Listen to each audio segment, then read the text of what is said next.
السلام علیکم ورحمۃ اللہ وبرکاتہ۔ ناظرین حضرات، ہمارے چینل نورانی قاعدہ اسباق تجوید میں آپ لوگوں کو خوش آمدید ہے۔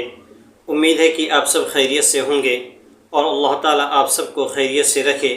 ویڈیو شروع کرنے سے پہلے ایک چھوٹی سی گزارش ہے، اگر ابھی تک آپ نے ہمارے چینل کو سبسکرائب نہیں کیا ہے تو سبسکرائب ضرور کر لیجئے، بیل ضرور دبا دیجئے تاکہ ہماری نئی آنے والی ویڈیو کا نوٹیفیکیشن آپ کے پاس سب سے پہلے پہنچے۔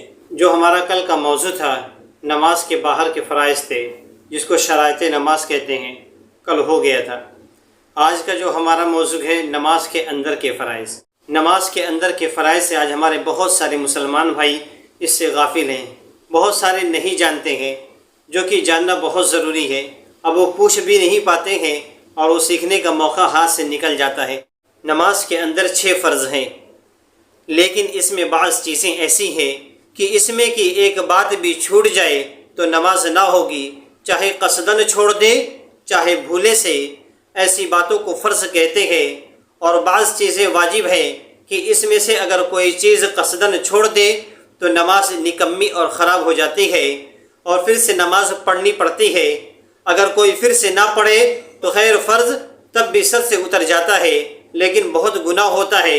اور اگر بھولے سے چھوٹ جاوے تو سجدہ سہو کر لینے سے نماز ہو جائے گی۔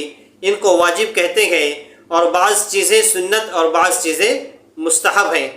نمبر 1، نیت باندھتے وقت اللہ اکبر کہنا، کہ جب ہم نیت باندھتے ہیں ہم لوگ کیا کرتے ہیں، صرف کان تک ہاتھ اٹھا لیتے ہیں لیکن اللہ اکبر نہیں کہہ پاتے۔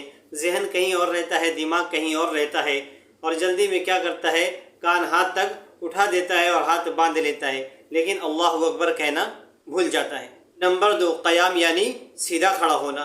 نماز کے اندر ہم کو کیا کرنا ہے، سیدھا کھڑا رہنا ہے، جھک کر نہیں کھڑا رہنا ہے۔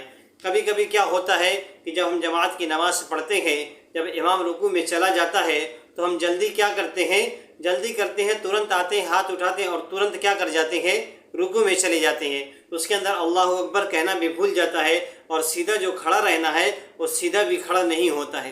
نمبر 3، قرات کرنا، یعنی قرآن میں سے کوئی سورت یا آیت پڑھنا۔ نماز کے اندر قرآن کا پڑھنا ضروری ہے۔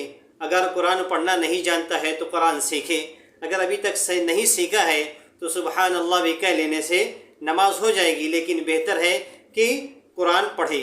اگر نہیں آتا ہے تب تک گنجائش ہے جب تک سیکھے نہیں، اور کوشش کرے کہ اس کی سیکھنے کی۔ نمبر 4، رکوع کرنا۔ جب ہم رکوع کرتے ہیں تو مکمل رکوع نہیں کرتے ہیں۔ آدمی کیا کرتا ہے، کمر ہلکی سے جھکاتا ہے، لیکن کیا کرے، جتنا رکوع میں بتایا گیا ہے اتنا رکوع کرنا ہے، بلکہ مکمل رکوع کرنا ہے۔ ہم کیا کرتے ہیں، نماز اتنی جلدی پڑھتے ہیں تو ہمارا رکوع بھی مکمل نہیں ہوتا ہے۔ جب ہم نماز پڑھنے کے لیے آئے ہیں تو مکمل کام کریں، اور اللہ مکمل کام کرنے والے کو پسند کرتا ہے۔ اسی جب ہم رکوع کریں تو اپنی پیٹھ کو کیا کریں، بالکل سیدھا کر دیں اور پورا رکوع کریں۔ نمبر 5، 2 سجدے کرنا۔ 2 سجدہ کیسے کرنا ہے، مکمل سجدہ کرنا ہے۔ پہلے سجدے کے اندر جانا ہے، پھر جب پہلا سجدہ کر کے بیٹھتے ہیں تو مکمل بیٹھیں۔ ہم کیا کرتے ہیں، سر اٹھاتے نہیں کہ دوسرے سجدے میں چلے جاتے ہیں۔ یہ تو کوے کی طرح ٹھونگ مارنے کی طرح ہم سجدہ کرتے ہیں۔ جب ہم نے نماز کے لیے، اللہ کی عبادت کے لیے اپنے وقت کو نکال لیا ہے تو سجدہ بھی کیا کرے، مکمل کرے۔ اپنے جتنے بھی فرائض ہیں، واجبات ہیں، اس کو مکمل کرے۔ اس طرح ہم نماز پڑھیں گے تو ہماری نماز کیا ہوگی، کامل ہوگی، اور جتنی نماز کامل ہوگی اتنی ہماری دعا قبول ہوگی۔ میرے نبی نے فرمایا کہ نماز میں لوگ چوری کرتے ہیں۔ صحابہ نے فرمایا، اللہ کے نبی چوری کرنے سے کیا مطلب ہے؟ اللہ کے نبی علیہ السلام نے فرمایا، سجدہ پورا نہیں کرنا، رکوع پورا نہیں کرنا، جو فرائض اور واجبات ہے اس کا پورا نہیں کرنا، یہ نماز کے اندر چوری ہے۔ اس لیے کیا کریں، ہم اپنے سجدے کو پورا کریں۔ نمبر 6، التحیات کی حالت میں بیٹھنا۔ نماز کے اخیر میں جتنی دیر التحیات پڑھنے میں لگتی ہے اتنی دیر بیٹھنا ہے۔ اگر اتنی دیر نہیں بیٹھا تو نماز کیا ہو جائے گی، خراب ہو جائے گی۔ اگر التحیات یاد نہیں ہے تو پھر بھی کیا کرے، بیٹھا رہے۔ کتنی دیر بیٹھا رہے، جتنا التحیات میں وقت لگتا ہے پڑھنے میں اتنی دیر کیا کرے، بیٹھا رہے۔ یہ جو 6 فرائض بتائے گئے ہیں، اس 6 فرائض کو کیا کرے؟ اس کو بغیر دیکھے یاد کر لے اور اس کو دماغ میں بٹھا لے اور ذہن نشین کر لے۔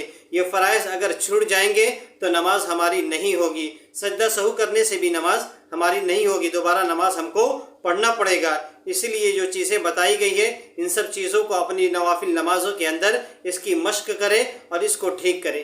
جو چیزیں بتائی گئی ہے اللہ تعالی ہم سب کو ان سب باتوں پر اخلاص کے ساتھ عمل کرنے کی توفیق عطا فرمائے۔ السلام علیکم ورحمۃ اللہ وبرکاتہ۔